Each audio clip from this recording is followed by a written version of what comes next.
Assalamualaikum warahmatullahi wabarakatuh. Waalaikumsalam warahmatullahi wabarakatuh. Alhamdulillah, puji syukur kehadirat Allah Subhanahu wa taala karena izin dan ridhonya kita pagi hari ini dapat berkumpul untuk sama-sama mengikuti taklim rutin hari Senin yang saat ini dihadirkan Ustadz kita, yaitu Pak Ustadz Dr. Arasy Hasim MA, yang akan menyampaikan berkaitan dengan Tarhib Ramadan.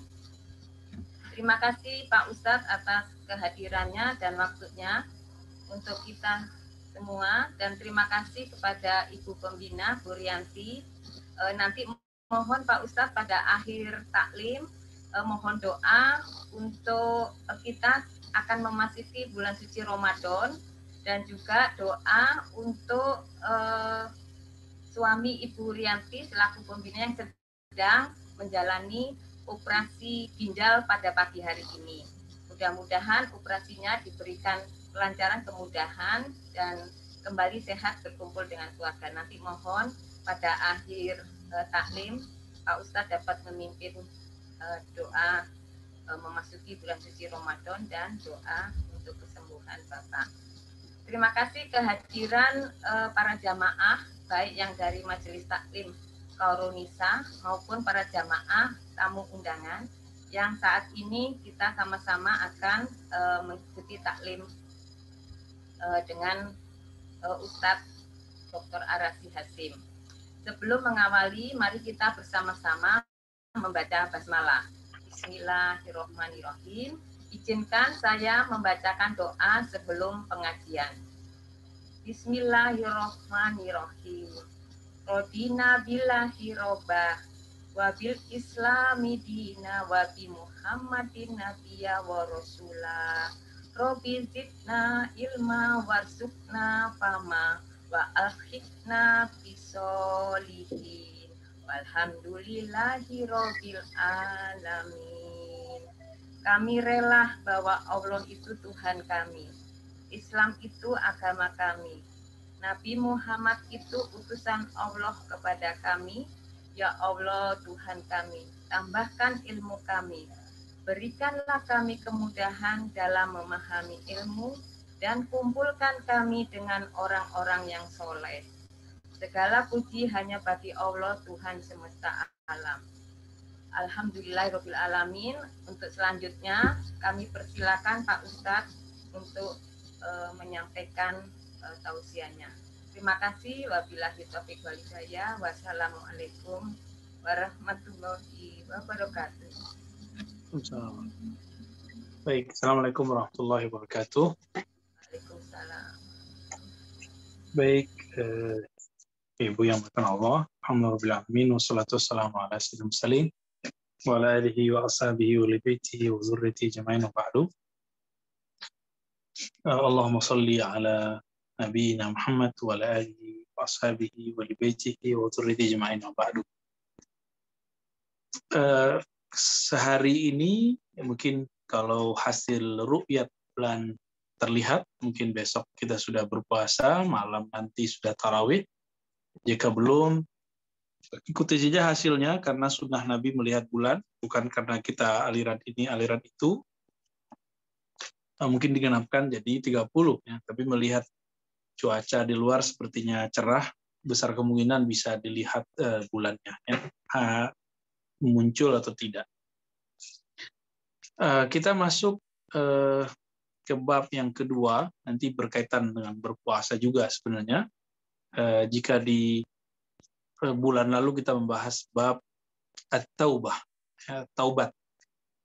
Nanti sebenarnya kata taubat itu juga akan berkaitan erat dengan puasa, karena orang yang berpuasa seperti kita ini, jika puasanya sudah naik pangkat, naik tingkat dari puasa lapar dan haus, naik ke puasa dari dosa anggota tubuh, maka nanti di saat mata, telinga, tangan, kaki ini terasa bermaksiat, akan muncul pertobatan yang luar biasa. Itu hikmah dari puasa yang berkaitan dengan taubat. Itu level 2-nya tuh, kalau puasa sudah naik ke puasa memuasakan badan, memuasakan anggota tubuh dari maksiat. Ada puasa yang ketiga, yaitu mempuasakan kolbu dari selain Allah. Nah, ini lebih sempurna lagi, kita nggak usah bilang berat, karena sesuatu itu akan mudah jika Allah mudahkan. Nah, memuasakan hati biar tidak tersinggungan, tidak emosional, tidak dendam, tidak gampang mencaci maki, merendahkan orang. Nah, ini juga termasuk bagian dari puasa kolbu. Kalau nanti di satu saat kita sedang berpuasa atau dalam bulan Ramadan, gejala ini muncul, kita istighfarkan. Maka muncullah di situ istighfar bukan dari dosa zahir, tapi dari dosa yang batin. Ini relevansinya antara kajian taubat bab yang pertama kemarin dengan puasa. Adapun di bab kedua pada pagi atau duha ini, di akhir bulan Sya'ban ini, bab as-sidqu atau sidik. Nah, kita sering mendengar salah satu sifat dari Rasulullah adalah sidik. Apa arti sidik? Secara harfiah sidik itu artinya jujur, ya. Tapi secara maknawi bisa diartikan sidik ini keselarasan zahir dan batin. Jadi zahirnya kita bertakbir, batinnya kita membesarkan Allah. Zahirnya kita puasa dari makan dan minum, batinnya kita menjaga kolbu supaya tidak kemasukan angan-angan pikiran kepada selain Allah Subhanahu wa taala, ya. Sidik dalam beramal selaras antara yang di hati dengan yang dikerjakan. Selaras dalam lisan, sidik dalam lisan artinya apa yang dikatakan itu sesuai dengan apa yang kita yakini, sesuai dengan apa yang kita lakukan. Ya. Oleh karena itu, Imam Muhammad ibn Syekh Abdul Qadir Jilani mengatakan, wasidqu ala salasi maqamat. Jadi sidik itu ada 3 ranahnya. Sidik itu ada di kolbu, ada di amal, ada di lisan. Ya. Lalu apa dalil mengenai sidik ini? Itu nanti berkaitan sekali dengan puasa, tapi ayatnya berbeda. Surat At-Taubah, surat Al-Bara'ah, boleh disebut begitu, ayat 119. Nah, di situ Allah Subhanahu wa taala berfirman, ya ayyuhallazina amanu taqullaha wa kunu ma'as shadiqin. Wahai orang-orang yang beriman, bertakwalah kepada Allah. Nah, takwa itu kan goalnya puasa. Ya. Goalnya puasa itu takwa. Wa kunu, dan hendaklah kamu berada bersama, berkomunitas, ma'as shadiqin, bersama orang-orang yang shadiq. Orang-orang yang selaras lahir batinnya, lisan, kolbu, perbuatannya. Nah, ini yang disebut shadiqin. Dan sidik ini nggak bisa terjadi begitu saja, dia harus dilatih, harus disekolahkan lah kira-kira. Ya, kita bisa nulis karena sudah biasa menulis. Kita bisa bela diri karena berlatih bela diri. Kita mungkin di antara Bapak Ibu ada yang punya kemampuan seni bernyanyi, seni musik, itu semua karena dilatihkan. Kalau perihal duniawi aja dilatihkan, kenapa perihal kerohanian tidak ada latihannya? Lalu orang mengatakan, saya nggak perlu guru, saya belajar sendiri aja. Ini orang terlalu sombong. Ya? Orang-orang yang mengatakan begitu terlalu sombong. Nah, di dalam Al-Quran, surat Taubah itu, Allah memerintahkan, wahai manusia, wahai orang beriman, takwalah kepada Allah, dan hendaklah kamu menjadi orang-orang atau bersama orang-orang yang shadiq. Kenapa? Karena jadi jujur, jadi benar itu di tengah orang-orang yang nggak benar itu susah. Tapi menjadi benar di kalangan orang-orang yang lebih benar itu mudah. Jadi kenapa muncul orang-orang ngomong, Ustadz, istiqomah itu susah. Kalau kita komunitasnya tidak istiqomah. Ustadz, pengajian itu ribet. Kalau kita emang komunitasnya nggak suka pengajian. Tahajud susah, karena emang komunitasnya bukan komunitas suka tahajud. Ya. Jujur susah, jujur hari gini jujur nggak bisa hidup gitu ya. Nah, ungkapan-ungkapan begini saya udah dengar dari kecil. Mati juga tuh orang ya, yang bilang begitu mati, yang jujur malah masih hidup.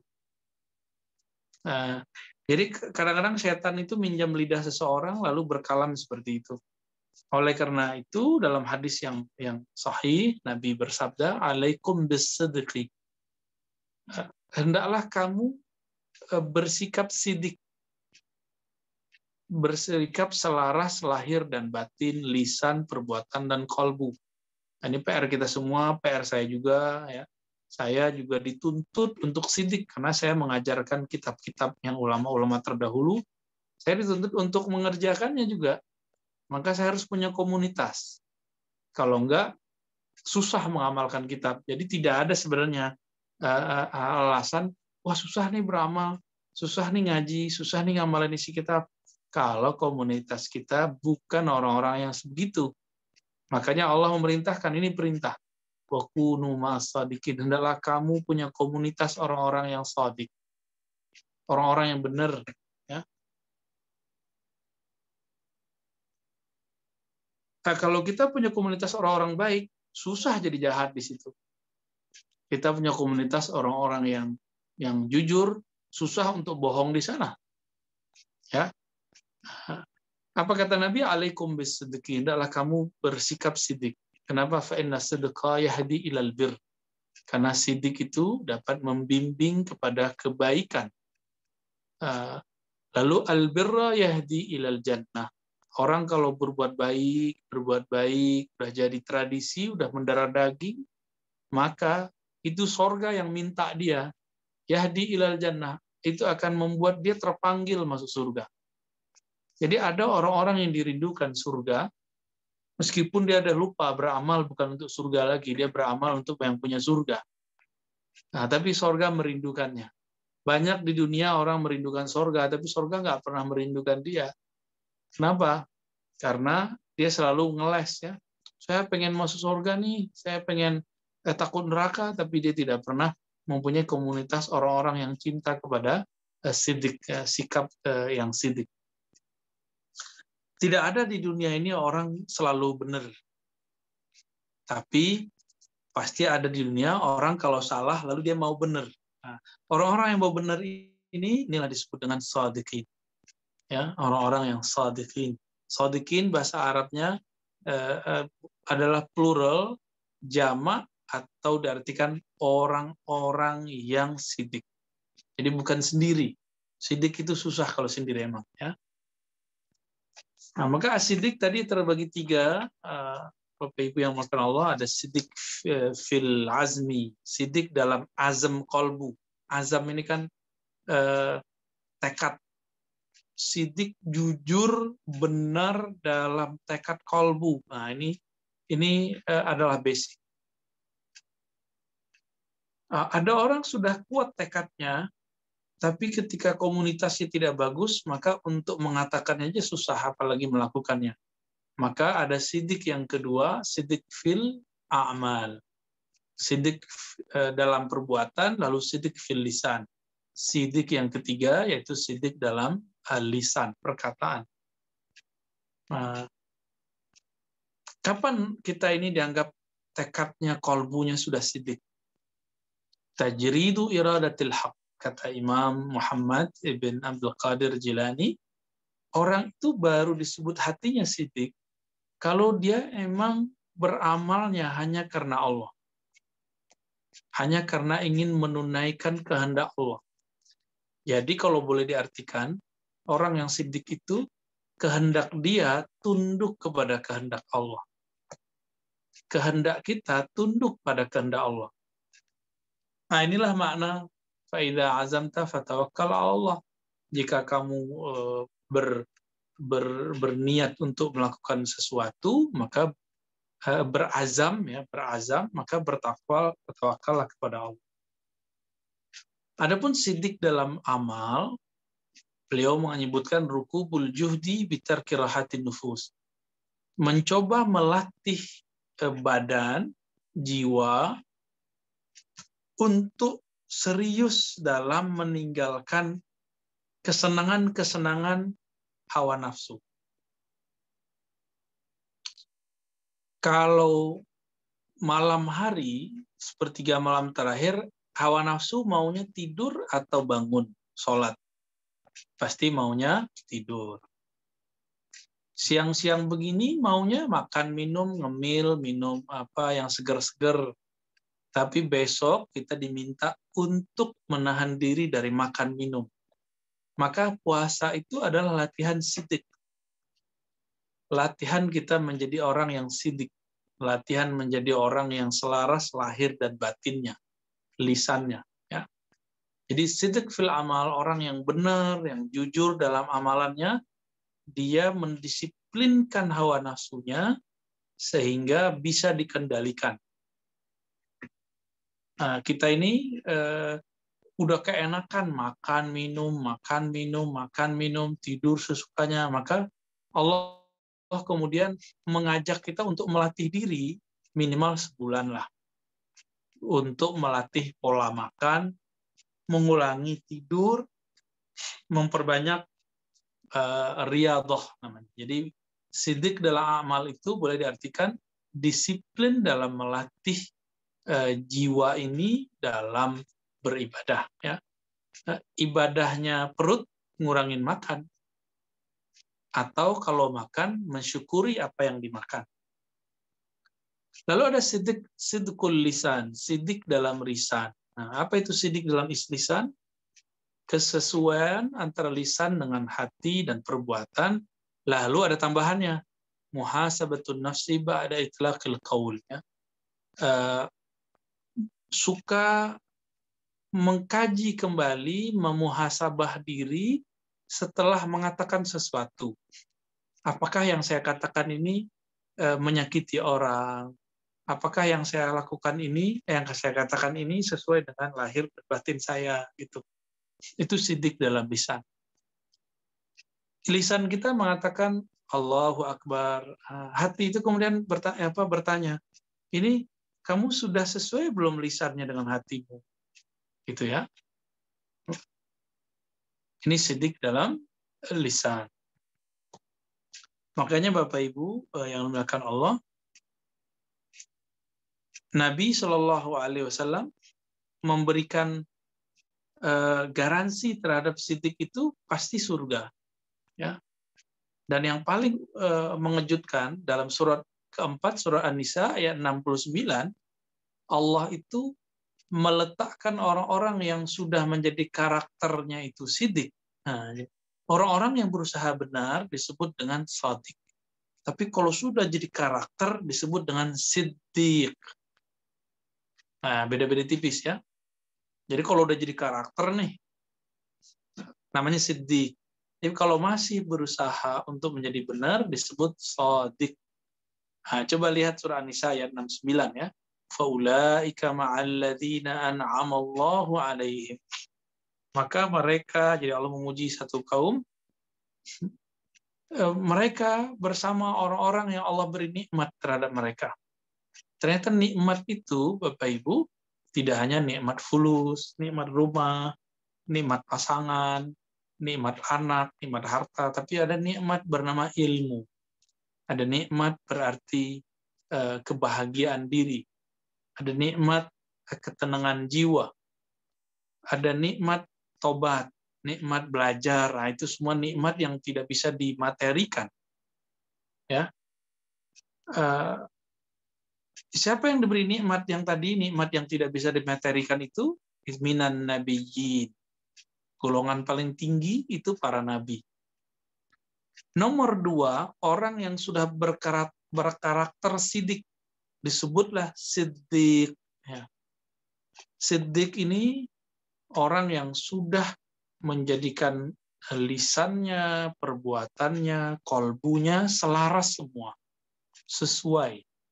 Yang diomongin sama yang dilakukan sama, yang dikatakan dengan yang dirasakan sama. Inilah orang-orang siddiq. Dan orang-orang ini tidak perlu pembuktian kalau dalam beriman. Nggak perlu pembuktian, nggak perlu cari pahala dalam beramal. Mereka sudah cukup bisa beramal jadi cukup.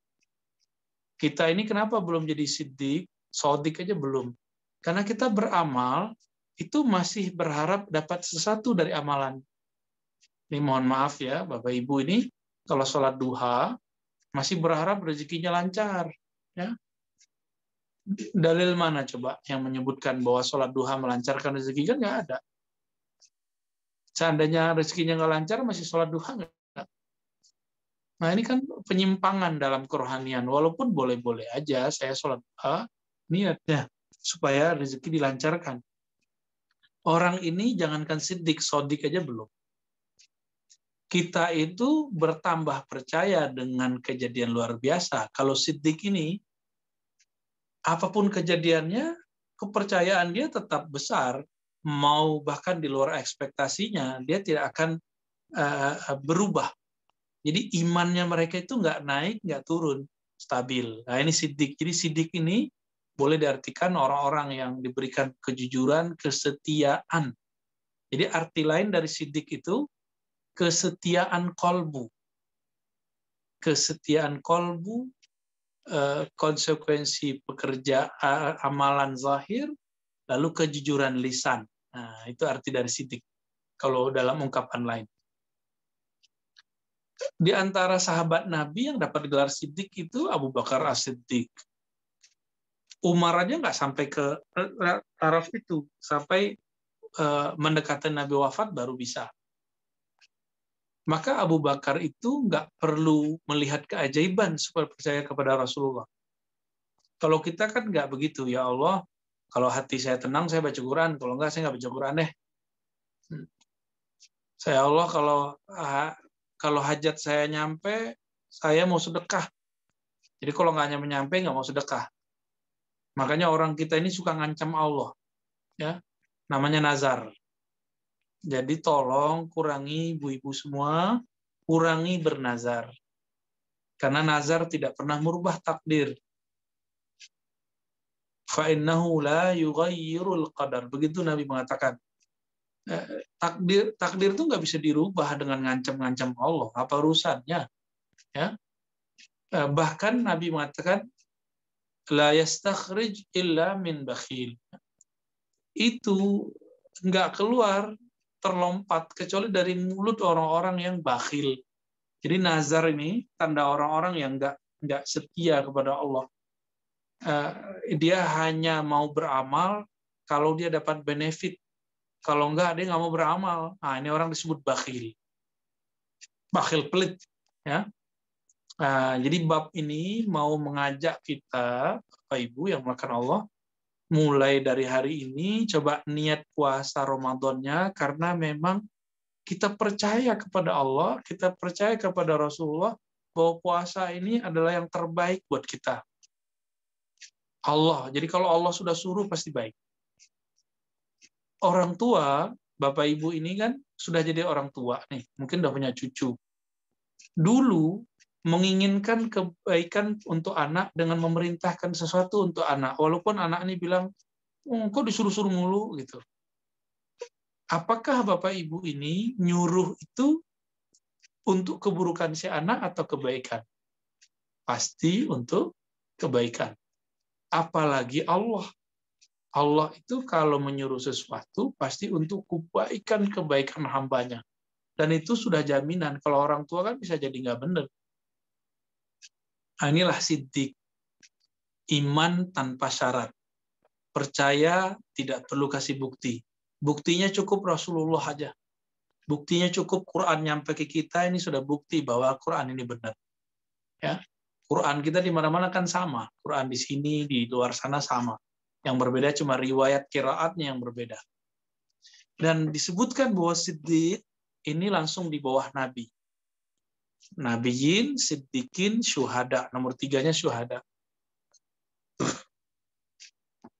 Nah, kemudian dikatakan di situ, di bagian akhir dari bab ini, tapi siddiq ini dengan segala macam pembagiannya, dia punya kelemahan. Titik kelemahan ini yang harus kita waspadai ketika dia muncul. Tadi siddiq kalau di kolbu, dia menjadi tekad yang baik atau kesetiaan. Maka kelemahannya apa? Fa'afatus sidqi al-azmu, yaitu afatus sidqil azmi al-ajzu. Jadi kalau orang itu tekadnya udah kuat, di mana nanti setan melemahkannya? Memunculkan kemalasan. Ini misalnya nih, Bapak Ibu sudah niat mau mengkhatamkan Quran, nggak usah banyak-banyak, sedikit aja ya, sekali, 2, 3 kali paling banyak, nggak usah banyak-banyak. Nggak usah terlalu memaksakan diri. Sedikit tapi rutin lebih baik daripada banyak musiman. Udah niat setiap malam mau bangun akhir malam.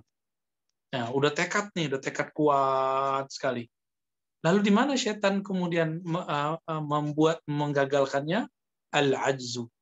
Setan akan melemahkan tekad kita yang tadi itu. Jadi di mana kelemahan daripada tekad itu? Setan akan memunculkan ketidaksetiaan, ketidakdisiplinan. Nah, itu namanya al-ajzu. Ya, secara harfiah artinya kelemahan juga. Ya. Tekadnya itu dilemahkan. Paling-paling 10 hari pertama, ya kan? Kita sudah menyaksikan tiap tahun, kita udah tahu masjid kok rame 10 hari terakhir, ya.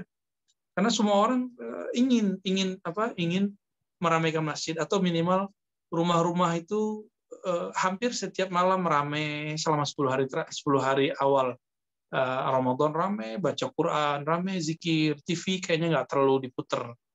Tapi kok 10 hari kedua sudah mulai ada yang berjatuhan, dan yang paling parah 10 hari terakhir. Padahal itu adalah puncak daripada Ramadan itu sendiri. Nah, dan yang kedua, kalau tadi sidik itu ada dalam perbuatan, maka kelemahan sidik dalam perbuatan ini adalah munculnya al-kasal, rasa malas. Malas saja bawaannya. Nah, di sini kan cuma disebutkan aibnya. Jadi kelemahan sidik perbuatan adalah munculnya rasa malas. Bagaimana cara mengatasinya? Di kitab ini nggak disebutkan, tapi saya tambahkan. Cara untuk menutupi kelemahan daripada sidiknya amal dengan adanya rasa malas adalah mengqadha amalan. Nah, ini mungkin bagi sebagian besar kita taunya yang diqadha, yang diganti, qadha artinya diganti, itu cuma amalan wajib. Puasa lewat, kita kemudian menggantinya. Misalnya lagi kita nggak sempat bayar zakat fitrah, fidyah, lalu kita ganti. Itu qadha. Tapi ternyata Nabi untuk mendisiplinkan dirinya, beliau juga menqadha amalan sunat. Nah, ini unik sebenarnya. Jadi beliau itu pernah sholat witir telat. Pas bangun, ternyata sudah azan subuh. Maka setelah sholat subuh, beliau kemudian sholat witir. Begitu dalam hadis sahih Bukhari dan Muslim. Sahabat mengira sholat subuh menjadi 3 rakaat. Ternyata ketika dikonfirmasi kepada Rasulullah, Rasulullah mengatakan, bukan, aku bukan menambahkan subuh, tapi aku ketinggalan sholat witir. Ya. Jadi Nabi mengqadha amal sunatnya. Coba amalkan ini Bapak Ibu, bahkan di luar bulan puasa. Kebanyakan kita kan taunya sholat witir bulan puasa aja. Padahal witir itu di luar puasa, di bulan puasa sama. Ya. Jadi apa jalan keluar dari kemalasan itu? Mengqadha, menggantinya sesegera mungkin. Jangan diundur sehari 2 hari. Ya. Nah, siapa yang bisa mengatasi ini? Dia baru disebut istiqomah. Kemudian yang terakhir, afatul lisan. Kelemahan lisan. Apa kelemahan lisan? Lisan ini suka ngeles. Nah, bahasa Arabnya di sini ma'arid. Ya. Suka ngeles saja. Suka berkilah. Benar nggak? Karena dia nggak bertulang, jadi dia berkilah suka-sukanya. Jadi Imam Muhammad bin Abdul Qadir al-Jilani melihat ini warisan lama ini, ya. warisan yang sudah ada semenjak zaman dulu iblis ada ya. Iblis itu kan suka ngeles ya. Nah, oleh karena itu supaya lisan ini tidak terjebak kepada ngeles tadi, ma'arid tadi, maka sebaiknya kita menghisap apa yang mau dikatakan. Jadi menghisap diri itu ada yang sebelum berkata, sebelum melakukan, ada yang setelah. Kebanyakan orang itu menghisap dirinya setelah dia berbuat. Padahal seharusnya menghisap diri sebelum berbuat. Itu lebih utama daripada setelah berbuat. Karena kalau sebelum berbuat kita akan hati-hati. Nah, ini cara jalan keluarnya supaya tidak terjebak kepada kelemahan dari sidik pada lisan atau perkataan. Berdasarkan itu, Bapak Ibu yang bukan Allah, ya, ada seorang imam ya mengenai tentang kolerasi antara sidik dari kolbu, sidik pada perbuatan, sidik di kolbu, tekad, azam, ya, lalu sidik dalam lisan. Ada imam yang mengkorelasikannya dengan satu amalan hati, yaitu sabar. Namanya Imam Ibnu Zaid. Imam Ibnu Zaid atau Abdullah Ibnu Zaid berkata, "Man nawas sabra ala ta'atillah, sabbarahullahu alaihi wa qawwahu laha." Siapa yang bertekad bersabar untuk taat atau istiqomah disiplin menjalankan perintah Allah, maka Allah akan membuatnya sabar atau tahan dan kuat. Nah, ini yang disebut sugesti. Ini rahasianya kenapa kita wajib berniat sebelum puasa. Saya pernah menyebutkan ini juga, mungkin di tempat lain ya. Ibu-ibu ini pasti sebagian besar sudah biasa puasa. Senin Kemis lah ya, puasa tengah bulan kah, bid namanya. Di saat kita berpuasa, kita sahurnya sedikit. Tapi ketika orang-orang yang tidak berpuasa di waktu sarapan kelaparan, kita nggak lapar. Di jam siang mereka lapar lagi, kita nggak lapar juga. Kenapa itu? Nah, inilah kekuatan daripada azam. Azam ini adanya di kolbu, tekad. Azam yang ada dalam kolbu itu membuat kekuatan seseorang menjadi kuat. Nah, inilah PR kita. Sekarang kan zaman corona ini, mohon maaf, para dokter-dokter itu kan terapisnya, sentuhannya cuma kepada zahir-zahir. Isolasinya zahir, obatnya zahir, berita-beritanya zahir, akhirnya tidak menyentuh persoalan yang inti dari penyembuhan diri seseorang. Kita ini kan semua sudah diberikan obat dalam diri kita. Obat imunitas itu sendiri adalah obat tertinggi menurut saya. Dan itu hanya bisa dilakukan dari azam, tekad yang kuat dalam diri. Coba orang lagi corona, diisolasi sendiri, tidak boleh berinteraksi dengan orang, terus dengar berita yang macam-macam tiap hari, apa yang terjadi?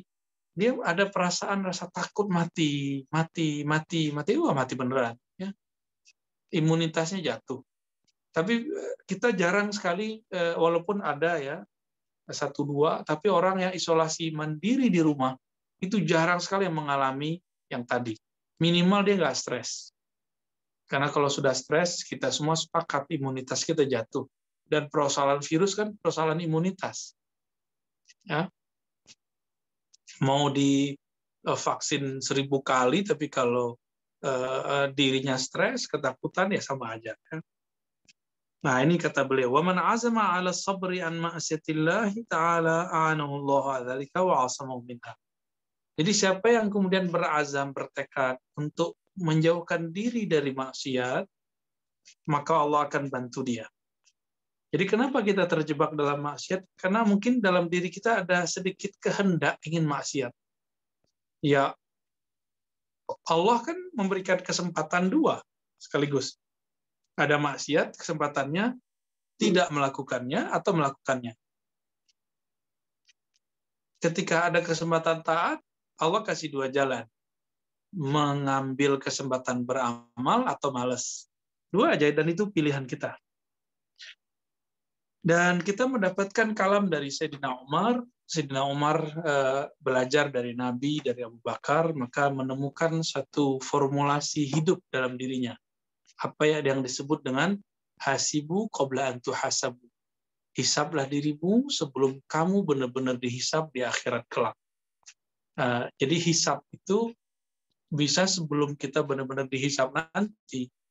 Jadi kita mau ngapain besok, coba dihitung-hitung dulu. Kita mau ngomong apa ya. Kalau seorang ustadz, jika dia mau tahu bahwa kalam dia nanti dihisab, dia nggak akan sembarangan. Itu sebabnya Bapak Ibu, saya takut kalau ceramah lepas. Ya, takutnya saya berbicara dengan hawa nafsu saya sendiri.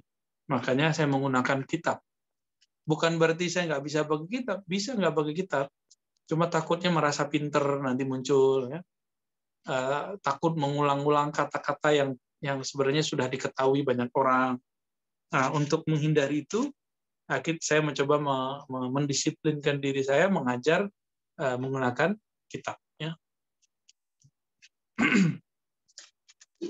Nah, dalam hal ini Ibnu Umar mengatakan ya hasibu anfusakum qabla an tuhasabu wazinuha qabla an tuzanu.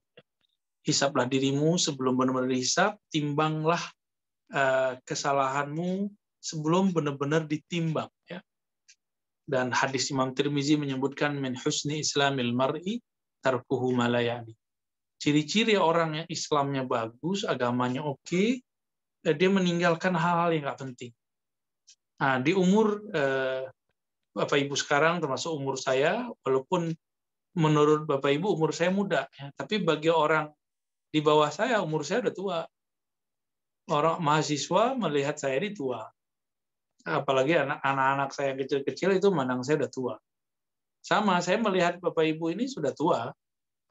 Nah, tapi nanti ada lagi yang udah lebih tua. Jadi lucunya gini, pernah satu kali, salah satu guru saya mengajak murid-muridnya untuk latihan zikir. Latihan zikirnya kepada muridnya, jadi belajar kepada salah satu muridnya. Muridnya ini masih muda. Ada murid yang tua-tua, udah ngaji 40 tahun, ngaji kitab malah kan. Itu beliau ajak, ayo kita belajar zikir yuk.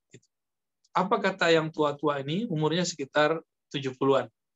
Tunggu aja Ustadz, nanti kalau udah tua gitu. Padahal umurnya udah 70.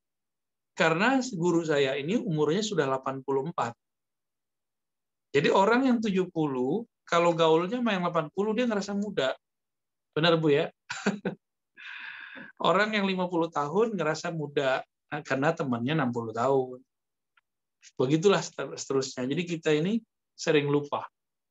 Nah, akhirnya dipaksa sama beliau. Apa katanya? Kalian udah ngaji berapa tahun ya? Dulu bilang nanti. Ternyata nggak jadi-jadi. Alhamdulillah mereka kemudian belajar zikir. Dan itu terwujud. Ya. Jadi Bapak Ibu yang makan Allah, bab kedua dari kitab ini merupakan pencapaian rohani kedua setelah tobat. Jadi tobat ini menyesal kalau salah. Kalau sidik ini sebelum salah, apa yang kita lakukan? Bersikap sidik. Sidik dalam hati, tekad untuk berbuat baik, setia, sidik dalam lisan, berkata yang benar, sesuai dengan apa yang kita lakukan, sidik dalam perbuatan, melakukan apa yang dikalamkan dan yang ditekadkan. Jadi ini pencapaian kedua setelah tobat. Jadi kalau tobat setelah beramal, kalau sidik ini sebelum beramal. Ini perbedaannya. Nah, semoga kita bisa mengkorelasikan ini dengan kehidupan kita sehari-hari, terutama esok kita mau berpuasa. Nah, puasa ini sebelum puasa kita latihan sidik, namanya niat. Jadi nanti kalau imam di masjid, kalau Bapak Ibu ke masjid, kalau nggak di rumah, setelah sholat tarawih atau sholat isya, lalu berniat. Nawaitu shauma ghadin. Aku niat berpuasa esok hari. Boleh dengan bahasa Indonesia, bahasa Jawa, bahasa Sunda, bahasa Minang, bahasa Bugis. Itu boleh, terserah. Yang penting isinya, aku niat puasa karena Allah, bulan Ramadan wajib. Gitu ya. Apapun lafaznya, yang penting ada niat aku puasa. Nah, ini latihan mengkolerasikan lisan dengan kolbu. Nah, tinggal besoknya. Besoknya coba kita lihat perbuatannya nyambung atau tidak. Nah, niat itu, an-niyatu far'un minas sidqi. Niat yang kuat, tekad yang kuat, itu adalah cabang pertama atau muqaddimah daripada sidq. Orang bersikap sidq. Maka mari kita sering-sering berniat kebaikan, mensugesti diri dalam kebaikan, insya Allah nanti Allah tulis kita sebagai siddiqi. Amin ya rabbal alamin. Saya kembalikan ke Ibu Rosana ya, silakan.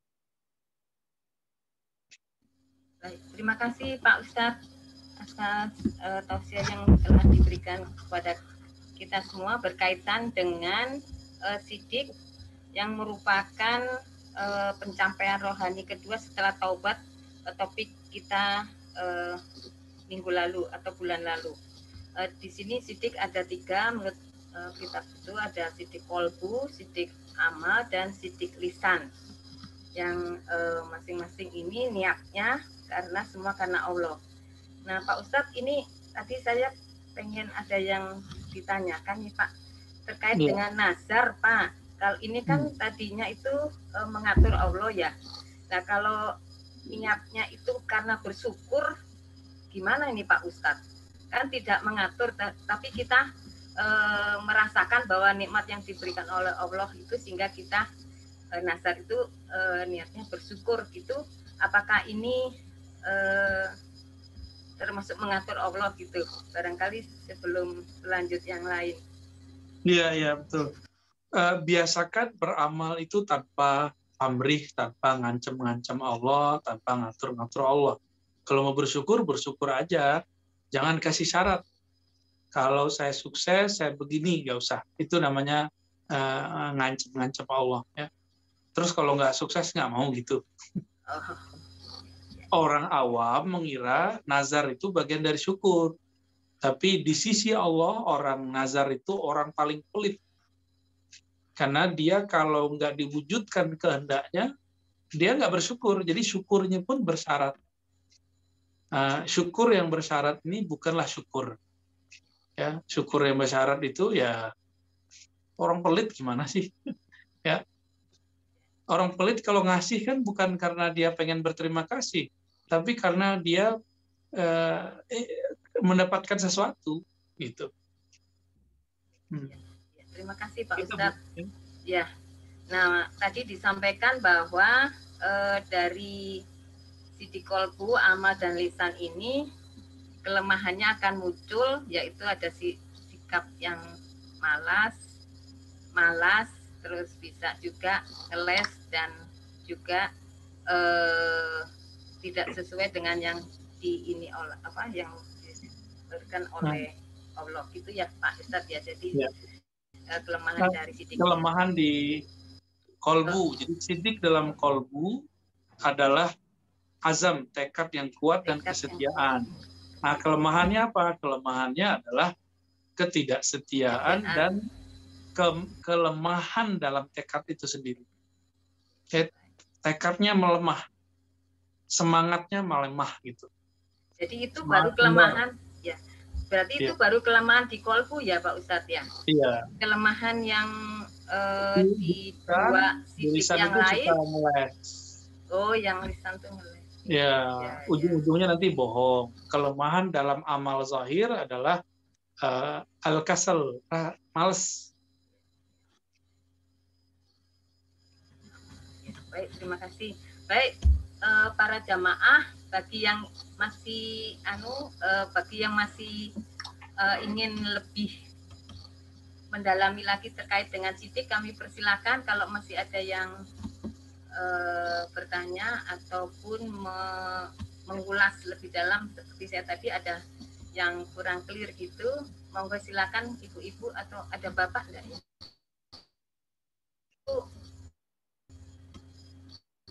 Yang ingin bapak ibu, oh ini ada bapaknya, silakan bapak ibu yang masih ingin mendalami berkaitan dengan sidik ini, kami persilakan.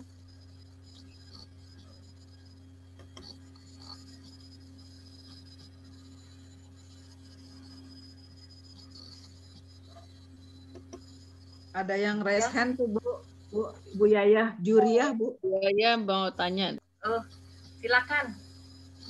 Bu Yaya. Ya, Bu Yaya. Assalamualaikum. Ya, saya terima kasih Ya. atas waktunya. Pak Ustadz, kalau seumpamanya kita berdoa tanpa memohon, apakah itu mendikte Allah untuk meminta?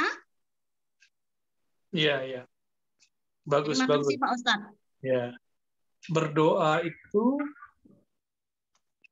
niatnya ngasih tahu Allah, maksa Allah, atau curhat kepada Allah. Itu ditanya dulu hatinya apa, Bu. Kalau doanya memberitahu Allah, berarti kita buruk sangka kepada Allah sebelum kita doa, berarti Allah nggak tahu dong. Nah, ini bahaya nih. Ini doanya tidak benar lah ya. Atau kita kayak memaksa Allah. Memang Allah siapanya kita, kok kita paksa-paksa. Ini nggak benar. Yang benar itu curhat kepada Allah. Kenapa? Karena sebelum kita berdoa, Allah kan sudah tahu kita mau ngomong apa. Kita belum dicipta aja, Allah udah tahu kita butuhnya apa. Maka berdoa itu adalah mengekspresikan sikap manusia itu kan suka curhat. Jangan curhat kemana-mana lah, curhat kepada Allah aja. Gitu.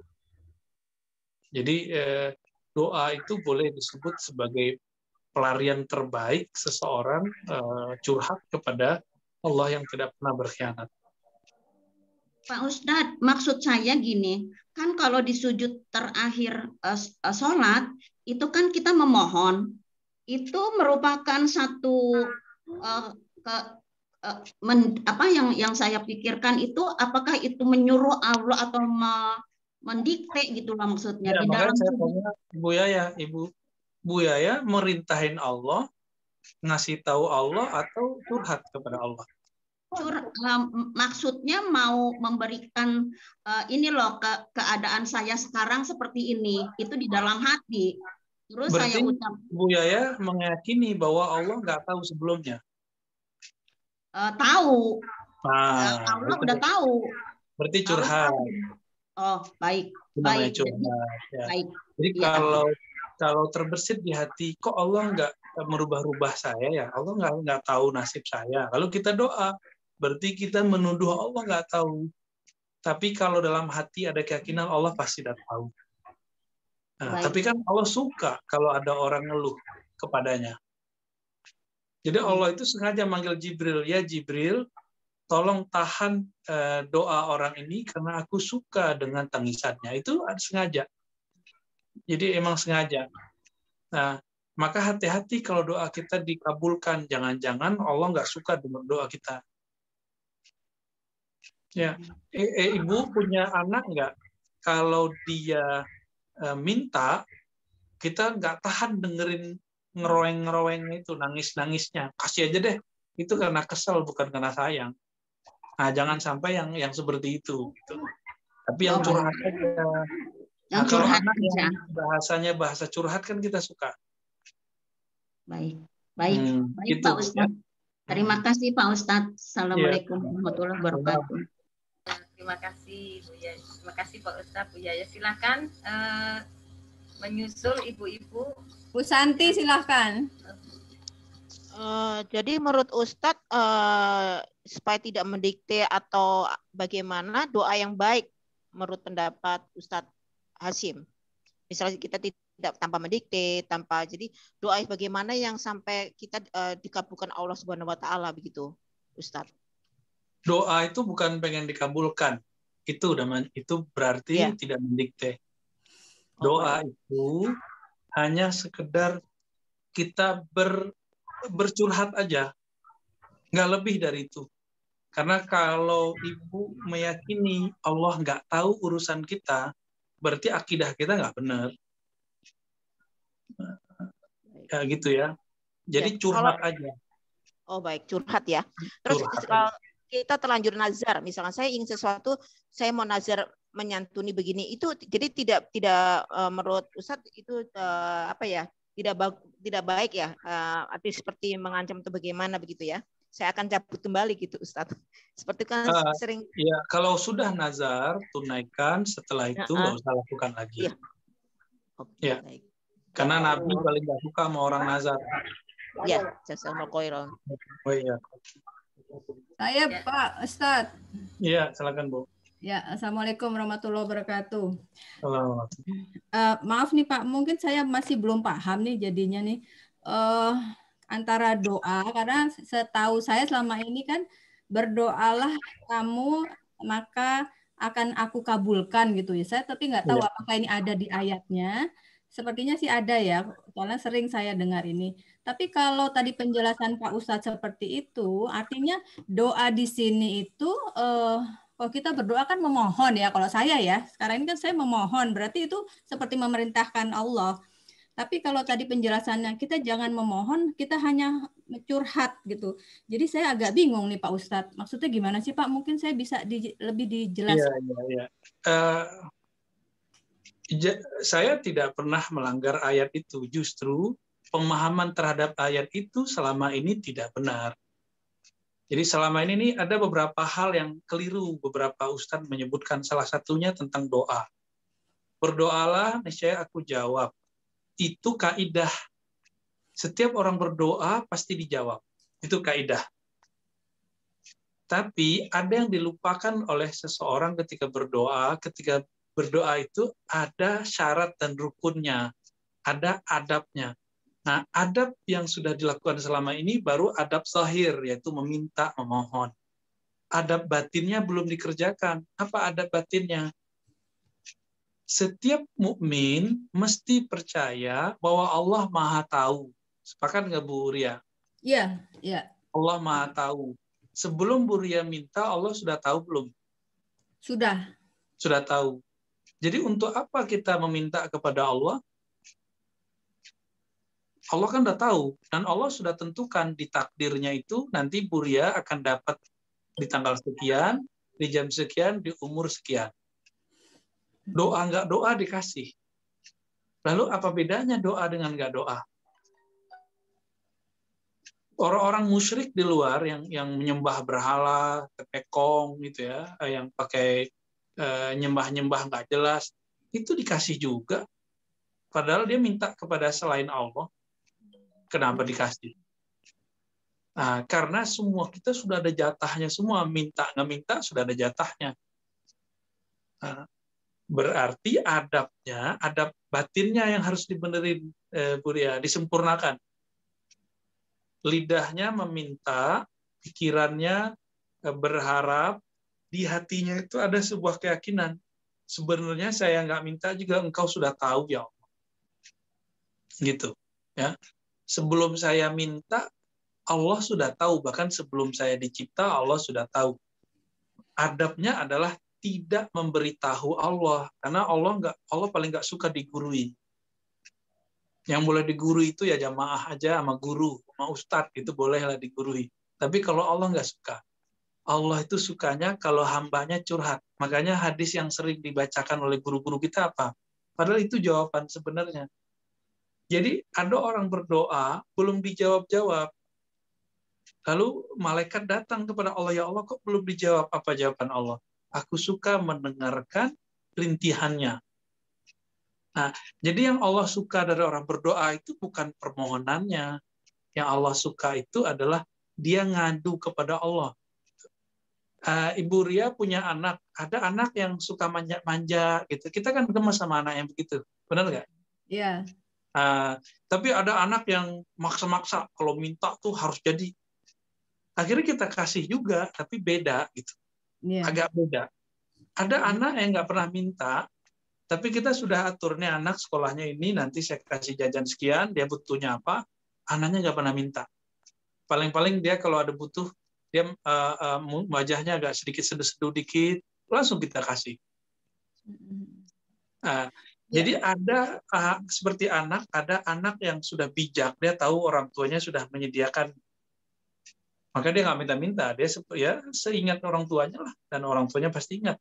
Begitu juga seorang hamba, ada hamba yang arif bijaksana, dia tahu kapan Allah akan memberi, maka jika pun meminta, memintanya hanya sekedar bermanja-manja kepada Allah. Itu maksud dari doa kalau mau naik pangkat dari awam kepada orang-orang yang menjadi kekasih Allah. Ya, jadi di sini yang dimaksud mungkin bukan berdoa dalam arti kata berdoa yang konotasinya memohon gitu ya Pak Ustadz. Jadi justru kepada kamu mengadulah ke saya gitu loh. Gitu, ya, gitu. Gitu ya Pak ya. Jadi bukannya, karena selama ini kan doa itu memohon, permohonan. Jadi menyuruh Allah gitu sepertinya ya. Tapi kalau dari penjelasan tadi Pak Ustadz jelas bahwa kita nih manusia justru Allah, maka kalian mendekatlah ke aku gitu loh. Ya, jadi mengadulah kesulitan-kesulitannya kepada aku atau bersyukurlah. Jadi menarik manusia itu untuk lebih mendekatkan diri kepada Allah. Itu, intinya itu ya Pak ya. Iya. Baik, terima kasih Pak Ustadz. Sama-sama. Itu sebabnya doa itu Allah suka, karena doa itu pertanda orang dekat kepada Allah. Nah, lawan doa kan berkeluh kesah. Jadi ini orang lupa selama ini kenapa banyak keluh kesah dalam kehidupan manusia, karena dia nggak suka doa, dia nggak suka curhat kepada Allah. Berarti dia jauh. Jadi kalau setiap hari ini kita ngelihat diri kita, teman kita, saudara kita, tetangga, bahkan komunitas ibu yang ini misalnya, ada orang yang suka ngeluh aja bawaannya. Berarti dia nggak bermunajat dalam doanya. Ya, jadi berkeluh kesahlah kepada Allah, jangan berkeluh kesah kepada makhluk. Iya. Ibu-ibu udah jelas ya Bu ya, jadi jangan sampai kita salah paham gitu. Ada satu lagi yang orang salah paham, Bu. Saya ceritain aja di sini. Biasanya khotib-khotib, guru-guru, ustaz-ustaz mengajarkan, bersyukurlah kamu, niscaya nikmatnya aku tambah. Ya, bersyukur artinya apa? Bersyukur. Berterima kasih. Berterima kasihlah kamu, nikmat akan ditambah. Akhirnya sekarang itu ajarannya, ayo bersyukur biar nanti duitnya banyak, biar rezekinya banyak.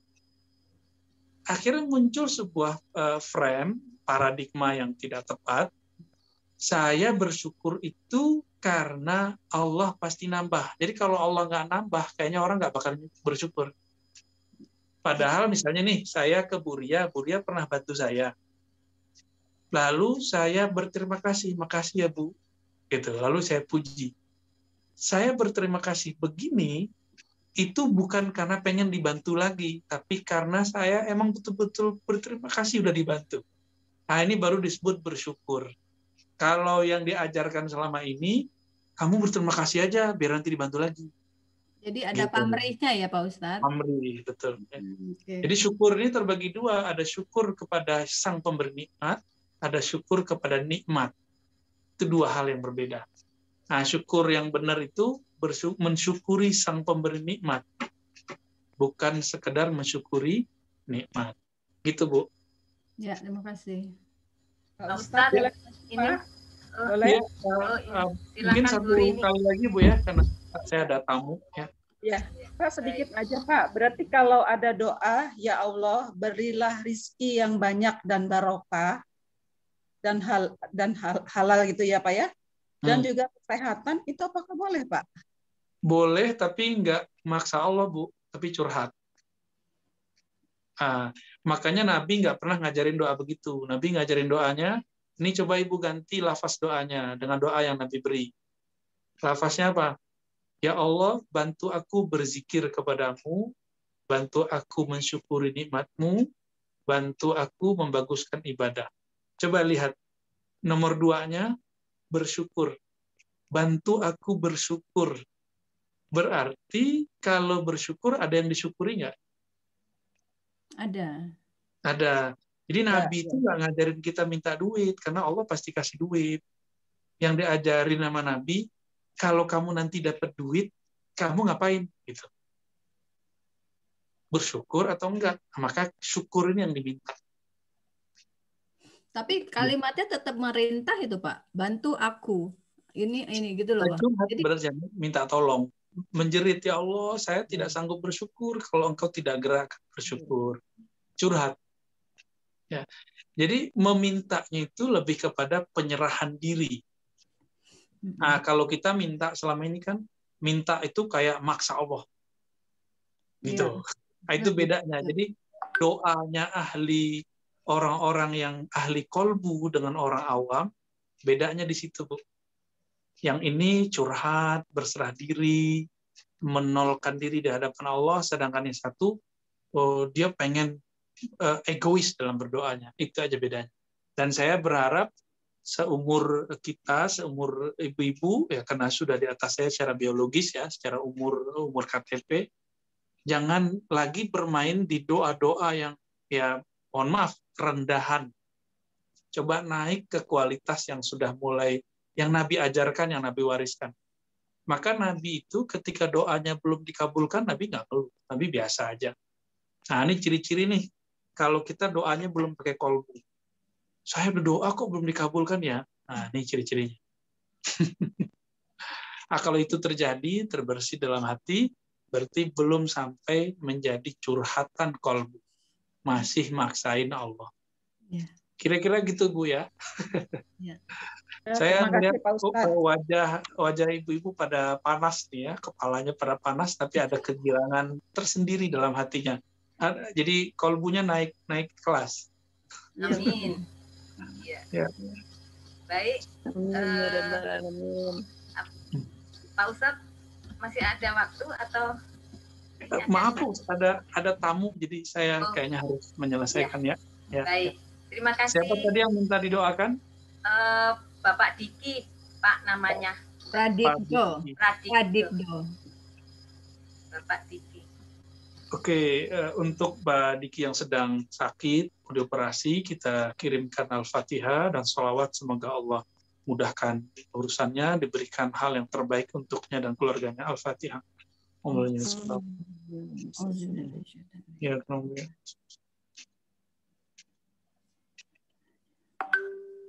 Alhamdulillah, sallallahu alaihi Muhammad. Saya mohon izin, Bapak Ibu semua, semoga tetap istiqomah. Mohon maaf jika ada pemahaman lamanya yang saya bongkar, saya ganti, saya semua berniat agar kita semua naik kelas di sisi Allah. Semoga kita dipandang dalam ridha Allah. Amin rabbal alamin.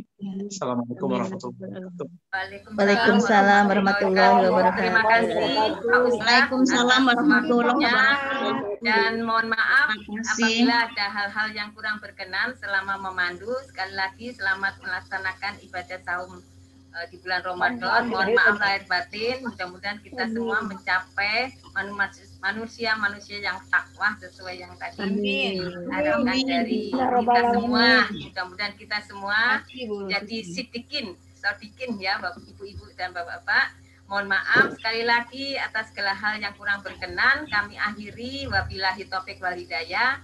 Wassalamualaikum warahmatullahi wabarakatuh. Waalaikumsalam warahmatullahi wabarakatuh. Terima kasih Bu.